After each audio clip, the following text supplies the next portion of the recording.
What's up guys, it's Talon. Today we have patch 5.3a. I'm just going to be going over the gameplay and champion changes from the patch and just talking about it and then giving you guys my overall thoughts on each champion. So let's get right into it. First of all, Ambessa is coming out in a week on November 7th.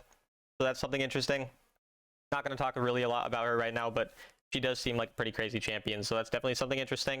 And then going into the first champion change, we have Misfortune, whose first ability is going to be 10 less mana at all levels, getting additional damage as well on hit based on AD scaling, so increase AD scaling on her first ability as well.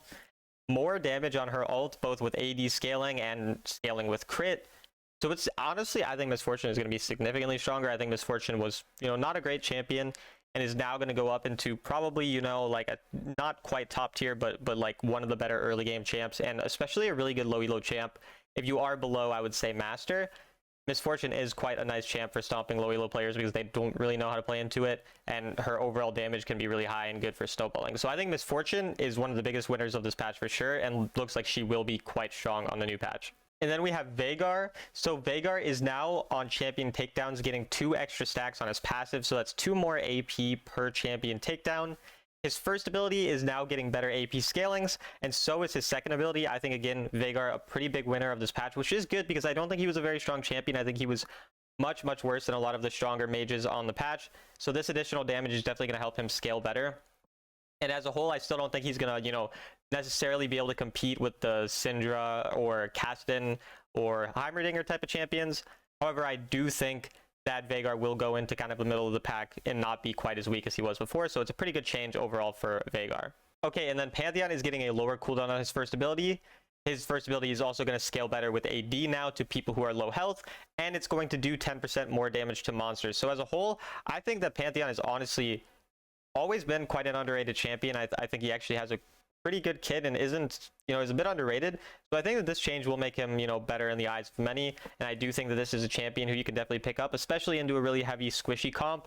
Is going to be especially really strong in the jungle right now. And then Gallo is getting lower cooldowns on his first ability, third ability, and ultimate, which is actually very big. Like, Gallo already in this meta is a pretty good roaming supportive champion because of the fact that so many AP champions are present in mid lane, and of course he takes advantage of that quite well, and he's especially good into a lot of AP assassins like Caston or Gallo, for example, or Akali, for example. And so, especially this lower ult cooldown, 10 seconds on every level is very significant. It's a really strong ultimate, really good ability, and overall, I think as a supportive champion, especially I think for duo queues, say that you're duoing with a good player in another lane or with a jungler, I think Gallo is going to be especially strong as a counter pick into AP champions. And then Swain is getting more AP scaling on his first ability, as well as more AP scaling on the damage and the health regeneration on his ultimate.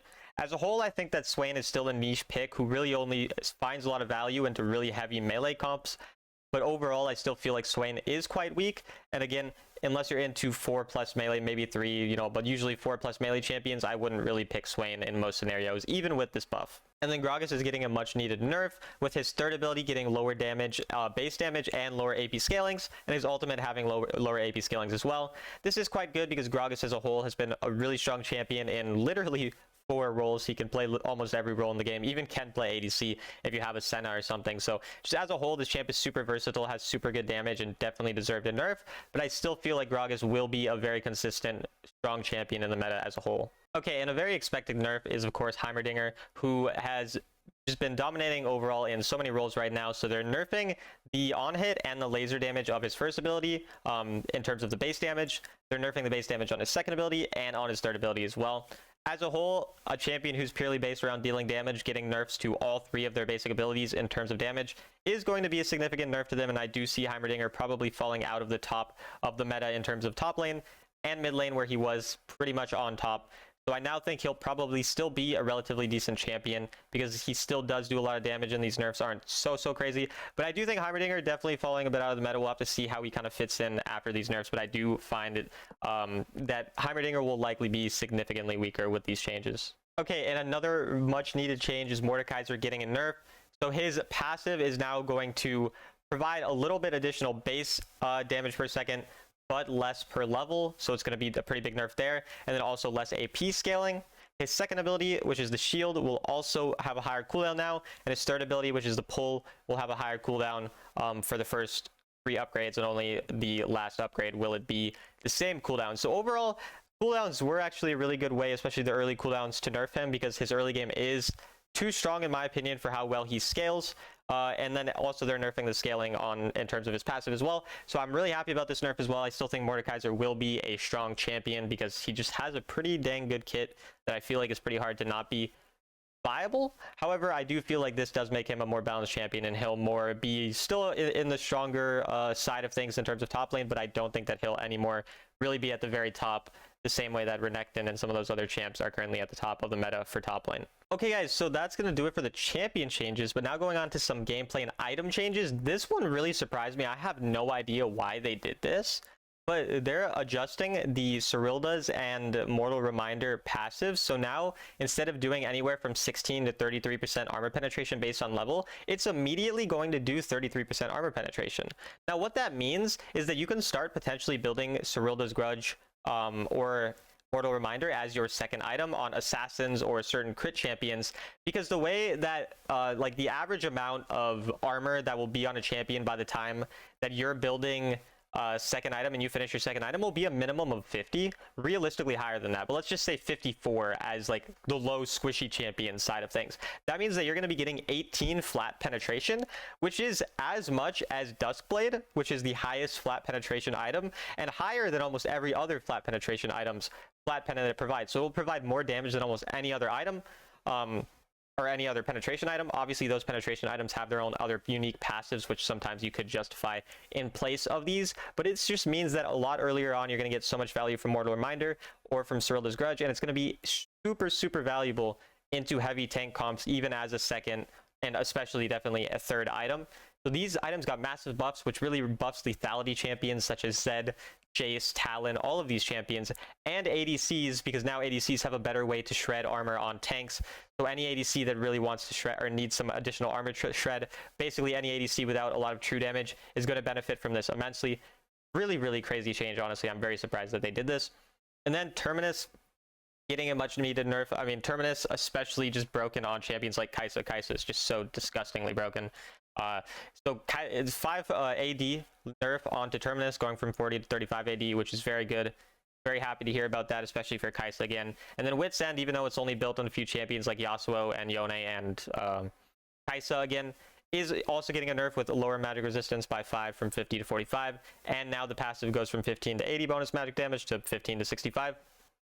Again, this wasn't an item that's built on a lot of champs, but the champs it was built on, it was broken on. Again, Yone, Yasuo, Kaisa, they all utilize this item super effectively, and so it did deserve a nerf as well, just to tone those champions down. So definitely on-hit champions getting significantly weaker, while lethality champions getting significantly stronger due to these item changes. All right, and then the Hextech Elder Dragon is getting some changes too. It's now going to deal less single target and less damage to multiple targets as it's damaging you. So when you're actually killing the Hextech Elder Dragon itself, it will deal less damage to you.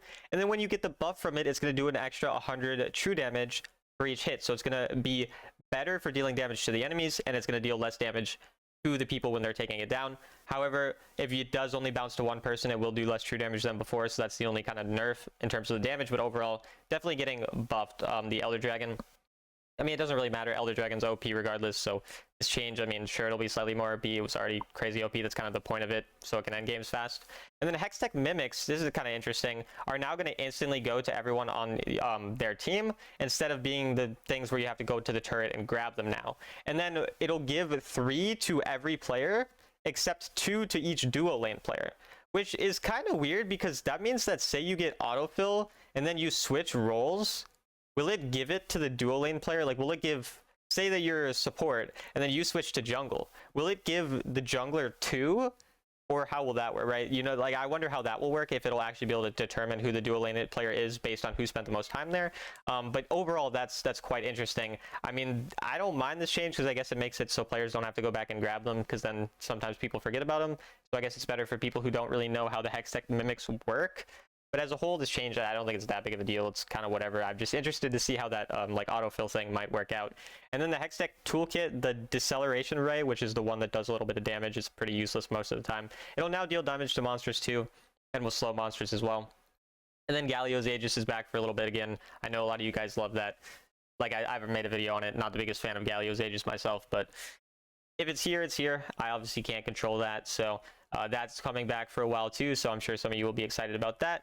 And that's going to do it for the patch. So as a whole, I think some of the biggest winners of this patch are lethality building champions, especially that Misfortune buff seems really strong to me. Vargar seems pretty good too, and then Heimerdinger and Mor Kaiser got nerfed quite hard and will be significantly weaker, and champions like Kaisa, Yasuo, Yone, who build these on-hit items, will additionally be nerfed. As a whole, I think the patch is actually amazing for balance. I would rate it an A, like, or an S if we're going to do S, if we're doing like a tier list. So I mean, I think it's an amazing patch. I think it really addressed champs that needed nerfs and champs that needed buffs, as well as items that needed nerfs. The only weird thing to me, again, the Cyrilla's Mortal Reminder changes. That's the only one where I'm like, don't know about that. Everything else really great. Love this patch. I hope you guys love it too. It'll be out as this video is released. You guys will already have it, so if you're wondering, it is indeed out, and I'll see you guys in the next video.